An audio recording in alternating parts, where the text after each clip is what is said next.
Welcome to Ask Education channel. In the video, we 12th standard computer applications book chapter 4 Introduction to Hypertext Preprocessor. So in the chapter teaching so 12th computer applications என்னோட முதல் video Ask Educationல முதல் video இது. So இந்த hypertext preprocessorல இருந்து நம்ம ஆரம்பிக்கலாம். So இந்த வீடியோவோட teaching முடிச்ச பிறகு இந்த வீடியோக்கான இந்த சாப்டருக்கான ஆன்சர்ஸ்லாம் வந்து நம்ம டீடைலா பார்க்கலாம் சரிங்களா. நம்ம வந்து முதல்ல பேசிக்ஸ் வந்து தெளிவா தெரிஞ்சுக்கலாம். ஸோ பிஹெச்பினா என்ன அப்படின்றதுக்கு வந்து ஒரு எக்ஸ்பிளனேஷன் உங்க புக்ல கொடுத்துருக்காங்க. ஸோ இப்போ வந்து நம்மளோட எல்லாமே பார்த்தீங்கன்னா வந்து நம்ம இன்டர்நெட்லயும் அண்ட் வெப் பேஸ்ட் அப்ளிகேஷன்ஸாக தான் வந்து நம்ம ஒர்க் பண்ணிட்டு இருக்கோம். ஸோ ஃபார் எனி திங் நம்ம உடனடியாக வந்து இன்டர்நெட்டை தான் வந்து ஆக்சஸ் பண்றோம் இல்லையா. ஸோ அப்படி இன்டர்நெட் ஆக்சஸ் பண்ணும்போது அந்த வெப் பேஸ்ட் இன்டர்நெட் அப்ளிகேஷன்ஸ் எல்லாம் வந்து சக்சஸ்ஃபுல்லா ரன் பண்றதுக்கு ஒரு எக்ஸிக்யூட் பண்றதுக்கு நமக்கு சில லாங்குவேஜஸ் தேவைப்படுது. இப்போ நீங்க வந்து C++ படிச்சிருப்பீங்க லாஸ்ட் இயர்ல 11th ஸ்டாண்டர்ட்ல. ஸோ அந்த C++ பாத்தீங்கன்னா வந்து அது ஸ்டாண்ட் அலோன் அப்ளிகேஷன். உங்க கம்ப்யூட்டர்ல மட்டும் வந்து நீங்க ஒரு ப்ரோக்ராம் எழுதி அதை எக்ஸிக்யூட் பண்ணி ஆன்சர் பார்த்திருப்பீங்க. பட் ஆனா ஒரு வெப் பேஸ்ட் அப்ளிகேஷனா வந்து நம்ம ஒரு ப்ரோக்ராம் எழுதணும் அப்படின்னா அதுக்கு வந்து இந்த இன்டர்நெட்டும் அந்த வேர்ல்ட் வைட் வெப்பையும் அந்த கான்செப்ட்ஸை ரிக்வயர் பண்ற அந்த கான்செப்ட்ஸ்க்கு ஏற்ற மாதிரி ஒரு ப்ரோக்ராமிங் லாங்குவேஜ்ல தான் வந்து நம்ம ப்ரோக்ராம்ஸ் எழுத முடியும். அப்பதான் வந்து அந்த நெட்வொர்க் கம்யூனிகேஷன் நம்மளால நடத்த முடியும் சரிங்களா. ஸோ அந்த மாதிரி ப்ரோக்ராமிங் லாங்குவேஜஸ் தான் வந்து நம்ம வெப் ஸ்கிரிப்டிங் லாங்குவேஜஸ் அப்படின்னு சொல்லுவோம்.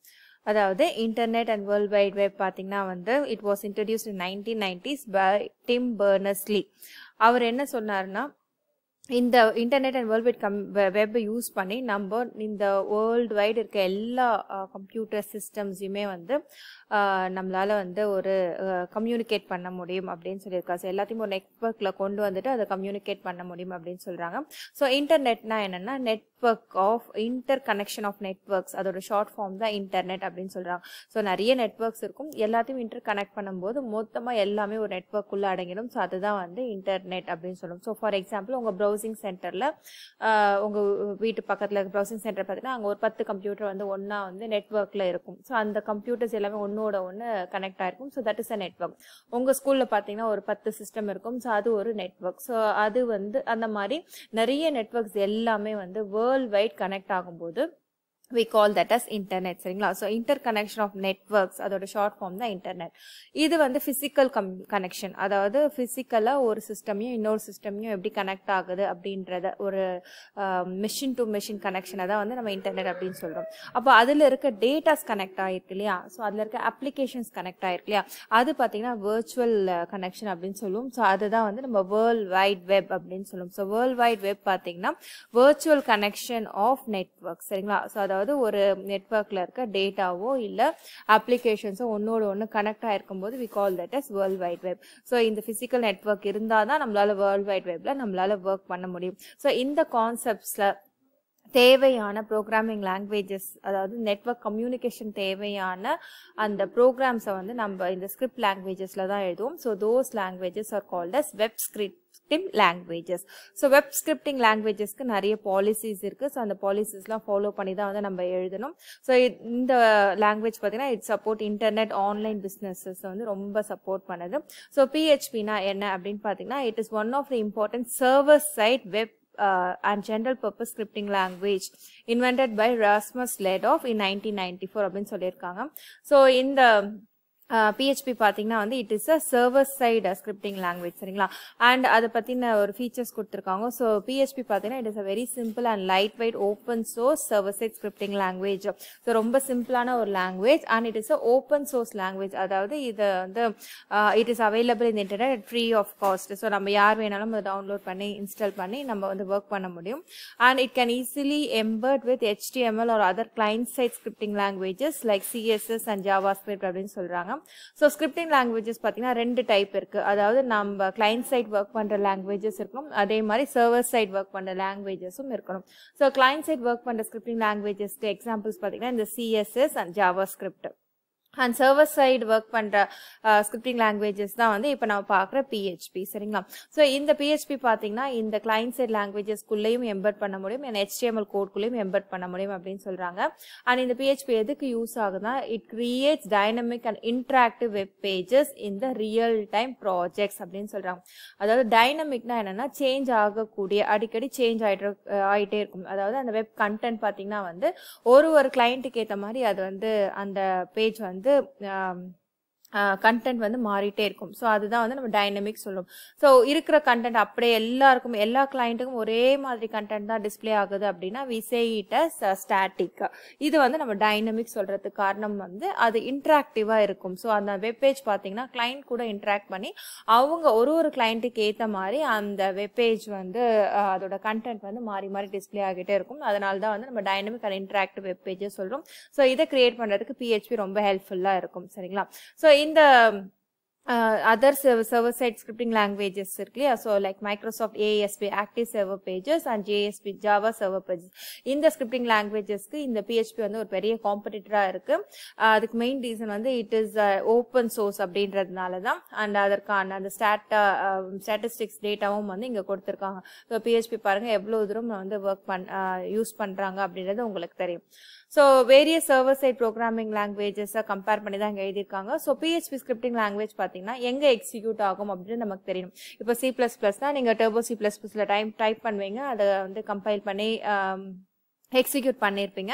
அப்போ இந்த PHP எங்கே நம்ம வந்து எக்ஸிக்யூட் பண்ணலாம் அப்படின்னு பார்த்தீங்கன்னா it is executed via an interpreter which is installed in the web servers or CGI அப்படின்னு சொல்கிறாங்க. அதாவது இந்த PHP ஸ்கிரிப்டிங் லாங்குவேஜ்க்கான அந்த கோட் வந்து நம்ம சிஸ்டமில் கிளைண்ட் சைட் சிஸ்டமில் எக்ஸிக்யூட் பண்ண முடியாது.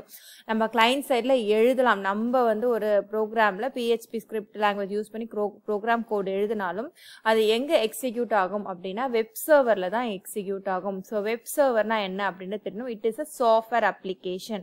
சர்வர் சைடில் ஒரு அப்ளிகேஷன் இருக்கும். அந்த அப்ளிகேஷன் பேர் வந்து வெப் சர்வர். அந்த வெப் சர்வர் அப்ளிகேஷனில் தான் இந்த PHP லாங்குவேஜை வந்து நம்மளால் இன்டர்பிரேட் பண்ணி எக்ஸிக்யூட் பண்ண முடியும். Or through common gateway interface அப்படின்னு சொல்கிறாங்க. ஸோ நிறைய வெப் சர்வர்ஸ் இருக்குது. So Apache, Tomcat, Microsoft IIS இதெல்லாம் பார்த்தீங்கன்னா இந்த PHP இன்டர்பிரேட்டர் மாடியூலில் சப்போர்ட் பண்ணக்கூடிய வெப் சர்வர்ஸ் சரிங்களா. ஸோ PHP பார்த்தீங்கன்னா it is open source community development அப்படின்னு நம்ம ஏற்கனவே சொல்லிட்டோம். அண்ட் இதுக்கான நிறைய வெர்ஷன்ஸ் அவைலபிளாக இருக்குது. இப்போ ரீசெண்ட் வெர்ஷன் அப்படின்னு பார்த்தீங்கன்னா வந்து 7.3 இதுதான் வந்து லேட்டஸ்ட் வெர்ஷன் அப்படின்னு சொல்லியிருக்காங்க. ஸோ இந்த வெப் சர்வர் அண்ட் கிளைண்ட் அதெல்லாம் வந்து நமக்கு தெரிஞ்சுக்கணும்னா இந்த கிளைண்ட் சர்வர் ஆர்கிடெக்சரை நம்ம முதல்ல தெரிஞ்சுக்கணும். ஸோ ஒரு நெட்ஒர்க்கில் ஒரு இன்டர்நெட் இருக்குல்ல, ஒரு நெட்ஒர்க்கில் பார்த்தீங்கன்னா நிறைய கிளைண்ட்ஸ் நிறைய இண்டிவிஜுவல் சிஸ்டம்ஸ்லாம் பார்த்தீங்கன்னா ஒரு சர்வர் கூட கனெக்ட் ஆகிருக்கும். ஸோ இந்த நெட்ஒர்க்கில் இருக்க ப்ராப்ளம்ஸ் எல்லாமே எப்படி ரிசால்வ் பண்ணலாம் அப்படின்னா using this client server architecture model அப்படின்னு சொல்கிறாங்க. இந்த கிளைண்ட் சர்வர் ஆர்கிடெக்சர் மாடலில் தான் வந்து இந்த அப்ளிகேஷன் ஷேரிங் மெக்கானிசம் வந்து இன்ட்ரடியூஸ் பண்ணியிருக்காங்க. இந்த அப்ளிகேஷன் ஷேரிங் மெக்கானிசம்னா என்ன அப்படின்னு சொல்கிறேன். இப்போ இந்த கிளைண்ட் சர்வர் ஆர்கிடெக்சர் மாடலை எடுத்துக்கோங்க. ஸோ இதெல்லாம் தான் கிளைண்ட்ஸ். நம்ம நெட்ஒர்க்கில் நிறைய கிளைண்ட்ஸ் இருக்கலாம். ஸோ ஃபார் எக்ஸாம்பிள் என்னோட சிஸ்டமில் நான் இப்போ இன்டர்நெட்டில் ஒர்க் பண்ணிட்டு இருக்கேன். நீங்கள் உங்கள் வீட்டில் சிஸ்டமில் ஒரு இன்டர்நெட்டில் ஒர்க் பண்ணிட்டு இருக்கீங்க. அது மாதிரி ஆஃபீஸில் யாரோ ஒருத்தவங்க இன்டர்நெட்டில் ஒர்க் பண்ணுறாங்க. ஸ்கூல் டீச்சர் யாரோ ஒருத்தவங்க இன்டர்நெட்டில் ஒர்க் பண்ணிட்டு இருக்கோம். ஸோ நம்ம எல்லாருமே பார்த்தீங்கன்னா இண்டிவிஜுவல் கிளைண்ட்ஸ் சரிங்களா. நம்ம எல்லாரும் எதில் கனெக்ட் ஆகிருக்கோம்? இந்த நெட்ஒர்க் இன்டர்நெட்டில் கனெக்ட் ஆகிருக்கும். இந்த நெட்ஒர்க் என்ன பண்ணோம்னா நம்ம கிளைண்ட் கொடுக்குற ஒரு ரெக்வஸ்ட்டையும் வந்து நமக்கு ரிசால்வ் பண்ணி கொடுக்கும். சரி ஃபார் எக்ஸாம்பிள் நான் வந்து ஒரு ரிசர்ச் பண்ணுறதுக்காக ஐ டைப் நேம் அதை சர்ச் பண்ணி நான் அதை ஒரு டாபிக் பற்றி ரிசர்ச் பண்ணிட்டு இருக்கலாம். இப்போ வந்து ஒரு ஸ்டூடெண்ட் வந்து அவங்க வந்து ஒரு தீசிஸ்க்கோ இல்லை வேற ஏதாவது ஒரு படிக்கிறதுக்காக ஆன்லைனில் கோர்ஸ் ஏதாச்சும் பண்ணிட்டு இருக்கலாம். இன்னொரு பையன் பார்த்தீங்கன்னா அவங்க வந்து ஆன்லைன் கேம் ஏதாவது விளையாடிட்டு இருக்கலாம். இன்னொருத்தவங்க குக்கிங் இது பார்த்துட்டு இருக்கலாம். இல்லை இன்னொருத்தவங்க ஆஃபீஸ் அப்ளிகேஷனில் ஏதாச்சும் ஒர்க் பண்ணிட்டு இருக்கலாம். ஸோ ஒரு கிளைண்ட்டும் பார்த்தீங்கன்னா ஒரு ரெக்வஸ்ட் வச்சுருப்பாங்க. அது எல்லாமே எங்கே போகும்னா இந்த நெட்வொர்க் மூலமாக இந்த சர்வருக்கு தான் போகும்.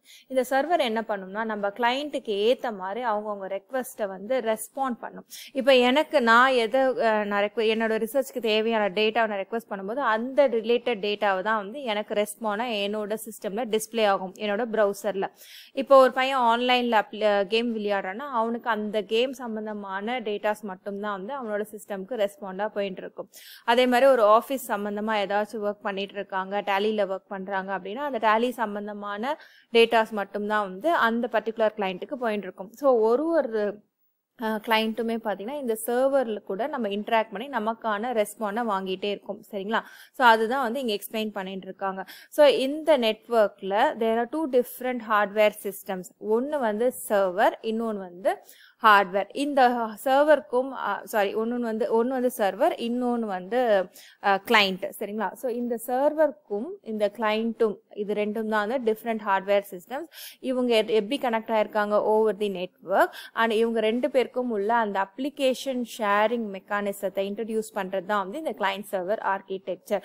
ஸோ ஒவ்வொருத்தரும் அந்த நம்ம ஒர்க் பண்றது எது ஒரு சாஃப்ட்வேர் அப்ளிகேஷன்ல தான் ஒர்க் பண்றோம் நம்ம எல்லாருமே. ஸோ அந்தந்த அப்ளிகேஷனை ஷேர் பண்ணி நான் அந்த ப்ராசஸ் பண்ணுறது தான் வந்து இந்த கிளைண்ட் சர்வர் ஆர்கிடெக்சர். ஸோ இந்த கிளைண்ட் சர்வர் ஆர்கிடெக்சரில் இந்த சர்வர் தான் பார்த்தீங்கன்னா high performance hardware machine which can run more than one application concurrently. So more than ஒரு அப்ளிகேஷனை கன்கரண்ட்டாக வந்து ரன் பண்ணக்கூடிய எஃபிஷியன்ட் இருக்கிறது வந்து இந்த சர்வர். சரிங்களா? அதனால இது ஹை பெர்ஃபார்மன்ஸ் ஹார்ட்வேர் மிஷின் அப்படின்னு சொல்கிறாங்க. இந்த கிளைண்ட் பார்த்தீங்கன்னா வந்து இது எல்லாமே எல்லா கிளைண்ட்டுமே வந்து separate hardware machine which is connected with the server இந்த நெட்வொர்க். அதாவது இந்த இன்டர்நெட்டோ இந்த இன்டர்நெட் மூலமா அந்த சர்வர் கூட இது கனெக்ட் ஆயிருக்கும். இப்போ இவங்க இந்த கிளைண்ட்ஸ்லாம் பார்த்தீங்கன்னா they could send the request and receive the response from the server hardware. So ஒரு கிளைண்ட்டுமே நம்ம ரெக்வஸ்ட் கொடுப்போம், நம்ம சர்வர் கிட்ட இருந்து நம்ம ரெஸ்பான்ஸை நம்ம வாங்குவோம். ஸோ இந்த server and client they are called as service provider and service requester. இப்போ கிளைண்ட் என்ன நம்ம ரெக்வஸ்ட் பண்ணதுன்னா we are called as service requester. And client அந்த சர்வர் பார்த்தீங்கன்னா அவங்க டேட்டாவை நமக்கு வந்து ரெஸ்பாண்ட் பண்ணுறதுனால they are called as service provider. So different client server architecture model இருக்கு. there are 3 types. ஒன்று வந்து சிங்கிள் டயர் ஆர்கிடெக்சர், அடுத்து வந்து 2 tier architecture and n or multi or 3 tier architecture வந்து தேர்ட் டைப். இப்போ இந்த சிங்கிள் டயர் ஆர்கிடெக்சரில் பார்த்தீங்கன்னா it is used for the server accessed by the client. So இந்த சர்வர் மெஷின்குள்ளேயே தான் வந்து இந்த கிளைண்ட்டோட அப்ளிகேஷனும் ரன் ஆகும். ஸோ ஒரே டயரில் சர்வரும் இருக்கும், கிளைண்ட் கம்ப்யூட்டர்ஸும் இருக்கும். ஸோ இது வந்து சிங்கிள் டயர் ஆர்கிடெக்சர். அடுத்து 2 டயர் ஆர்கிடெக்சரில் பார்த்தீங்கன்னா கிளைண்ட் ஒரு டயர்லையும் அதாவது ஒரு லேயர்லையும் சர்வர் வந்து இன்னொரு லேயர்லையும் இருப்பாங்க. ஸோ இது வந்து 2 டயர் ஆர்கிடெக்சர். அந்த இன்ட்ராக்ஷன்ஸ் பார்த்தீங்கன்னா இந்த 2 லேயர்ஸ்குள்ளே தான் நடக்கும். அண்ட் இந்த மல்டி டயர் ஆர்கிடெக்சரில் பார்த்தீங்கன்னா வந்து இந்த சர்வருக்கும் இந்த கிளைண்ட்டுக்கும் பார்த்தீங்கன்னா வந்து இன் பிட்வீன் வந்து நிறைய லாஜிக்கல் டயர்ஸ் இருக்கும், பிஸ்னஸ் லாஜிக் டயர்ஸ் இருக்கும். ஸோ இந்த லாஜிக் டயர்ஸ் வந்து எத்தனை வேணா இருக்கலாம், எத்தனை லாஜிக் டயர்ஸ் வேணாலும் இருக்கலாம். ஸோ இது எல்லாமே பார்த்தீங்கன்னா அப்ளிகேஷன் சர்வர். இது வந்து டேட்டா பேஸ் தனியாக வந்து இன்னொரு டேட்டா பேஸ் சர்வரில் டேட்டாஸ் எல்லாம் ஸ்டோர் பண்ணுறது டேட்டா பேஸ் அண்ட் அப்ளிகேஷன்ஸ் எல்லாம் ஸ்டோர் பண்ணுறது அப்ளிகேஷன் சர்வர். ஸோ இந்த அப்ளிகேஷன் சர்வருமே பார்த்தீங்கன்னா டேட்டா கூட இன்ட்ராக்ட் பண்ணி தான், டேட்டா பேஸ் கூட இன்ட்ராக்ட் பண்ணி தான் வந்து நம்ம கூட ஒர்க் பண்ண முடியும். வெறும் அப்ளிகேஷனை வச்சுட்டு ஒண்ணுமே பண்ண முடியாது. Applications works on data. So இது வந்து இந்த மாதிரி நம்ம அந்த லாஜிக் டயர்ஸ் வந்து டிஃப்ரெண்ட் எத்தனை நம்பர் ஆஃப் லாஜிக் லேயர்ஸ் வேணாலும் இருக்கலாம். அதனால தான் இதை வந்து நம்ம மல்டி டயர் ஆர்கிடெக்சர் அப்படின்றது நம்ம சொல்றோம். ஸோ இந்த சர்வர் சைட் ஸ்கிரிப்டிங் லாங்குவேஜஸ் பார்த்தீங்கன்னா வந்து இந்த கிளைண்ட் சர்வர் ஆர்கிடெக்சர் ஏதாவது ஒரு கிளைண்ட் சர்வர் ஆர்கிடெக்சர் மாடலில் தான் வந்து ஒர்க் ஆகும்.